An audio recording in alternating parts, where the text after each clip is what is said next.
Nagsagawa ng magkaiwalay na operasyon ang mga tauhan ng Cabadbaran City Police Station at Carmen Municipal Police Station sa bisa ng search warrant sa Agusan del Norte.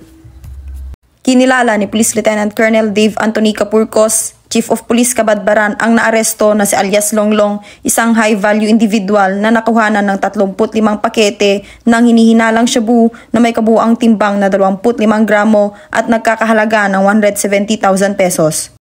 Kinilala naman ni Police Major Ernesto Marcos, Chief of Police Carmen, ang naaresto na si alias Regine na nakuhanan ng 5 pakete ng shabu na nagkakahalaga ng 34,000 pesos at mga drug paraphernalias. Samantala, nahaharap naman ang 2 suspek sa kasong paglabag sa RA 9165 o Comprehensive Dangerous Drugs Act of 2002. Ayon sa mensahe ni Police Colonel Pasios na patuloy na labanan ng Agusan del Norte Cops ang mga aktibidad ng ilegal na droga sa aktibong suporta ng komunidad upang mabigyan ng kaligtasan at mapangalagaan ang kapakanan ng mga Agusanon. Tunay lamang na hindi tumitigil ang kapulisan ng Caraga na sugpuin ang laban kontra ilegal na droga, bagkus mas pinaigting at pinalawak pa ang kampanya alinsunod sa programa ng ating Pangulo na Bagong Pilipinas.